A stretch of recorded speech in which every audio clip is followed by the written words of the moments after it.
Welcome to Drums and Wires. My name is Paul, otherwise known as FuzzPsych, and we're going to have a look at the stuff I picked up in the last couple of months here from various places. Record stores, online, record shows. It's been a little while, and let's go through it here. Without any further ado, I finished up my Billie Eilish collection. I quite like Billie. This album, I had some credits. I picked this up. I didn't buy it when it came out on vinyl, and I've regretted it ever since. This is the 1-year anniversary edition on the very nice purple and orange vinyl here. It was nice to get that. It bothered me that I didn't have it already. I also picked up the live album release. This is the triple live album, one pressing only. So they haven't said how many are in the pressing. It could be 2,000, could be 20,000, could be 200,000. I don't know. But they're probably not going to be pressing. This comes in 3 different colors of vinyl. This comes on, let's have a look here. It's fighting me here. It doesn't want to come out. Nice blue one for the first record. And then yellow for the second. And red for the third. I really enjoyed this release. This is the soundtrack to her 3D concert movie that is out, which I haven't seen yet. But I really enjoyed listening to the release. It was a nice overview of her career so far, and she is really good live. Some other things I picked up. Speaking of live, we got Sushi Mama Ray live in Canada. This is from their show in London, Ontario, back in September of last year. Got pressed up on Hyperopia Records. This is a lot of fun. If you know Sushi Mama Ray, they're a Japanese 3-piece all-woman band that kick ass. I recommend checking them out if you haven't heard them before. Canadian band, this is Diamond Town on the Zed Branford label. They're a label out of Brantford, believe it or not. And they put together a lot of good independent Canadian stuff. This is a sort of indie poppy shoegazy goodness. Diamond Town.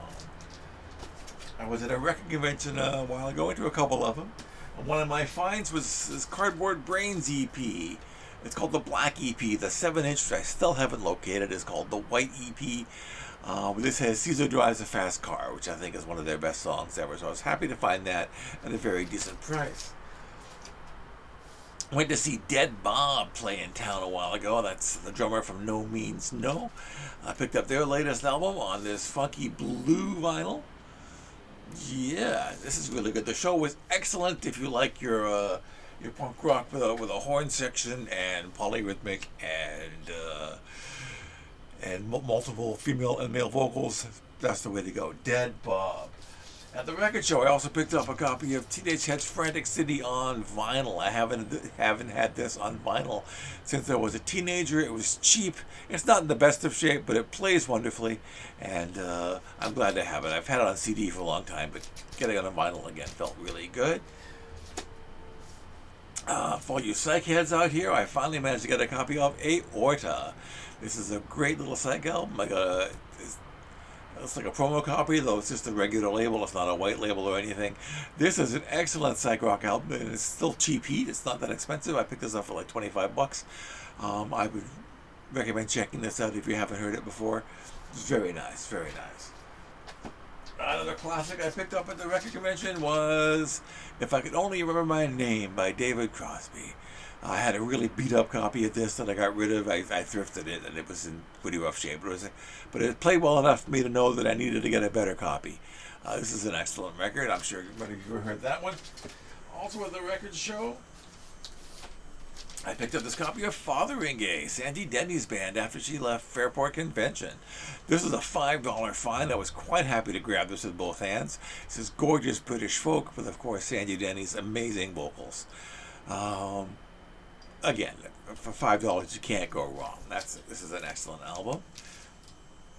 And also at the same record show, I got this hard rock psychedelic album from Quebec. Claire Lepage and Company. It's got some really excellent tracks on here, some nice guitar work. I wasn't familiar with it. I checked out a bit on the dealer's phone before I picked it up and decided it was good enough to give a shot to, and I did end up really enjoying it. So there you go, Claire Lepage and Company. And And the last thing I got at that record show was to finish up my Halsey collection.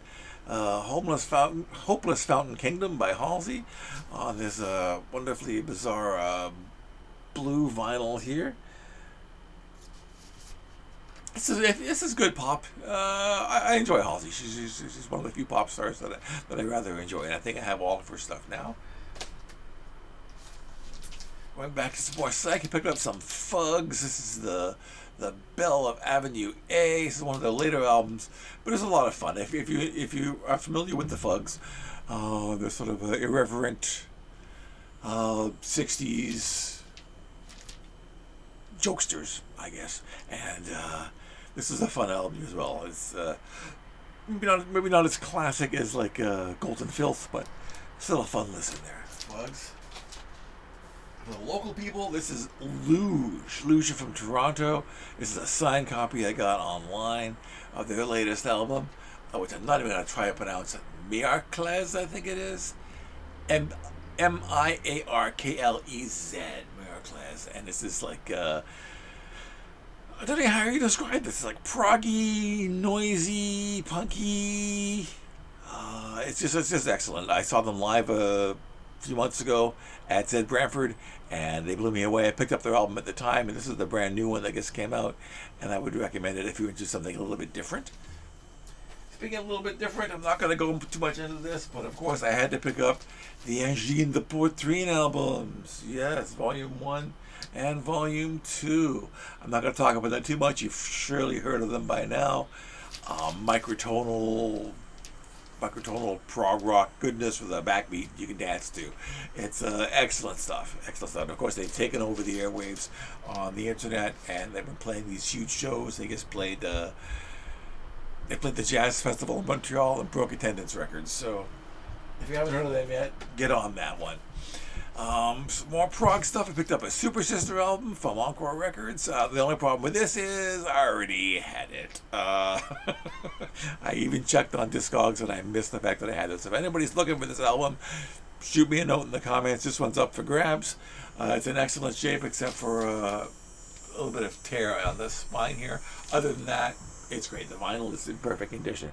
This is really good prog rock from the early 70s.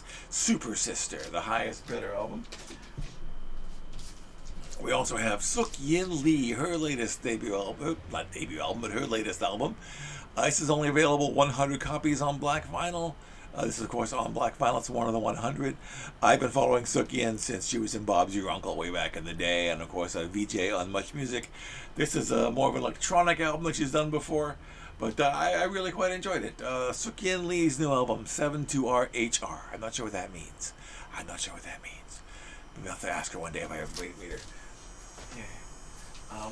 Speaking of electronica, I picked this up as well. This is Floating Points. Their album Alenia. I picked it up totally on a whim. I saw they got it in at Encore Records, and there was I think it was like a 10th anniversary release or something like this. So and I looked into things, so I picked it up, and it was very good. It was very good electronica. So if you're into that sort of thing, check out Floating Points Alenia. At another record show, I managed to find the second Joe Bryant album, Creatures of the Street. Joe Bryant, there's a wonderful documentary about him, if you can find it. He was supposed to be the biggest pop star in the world, and nothing went right.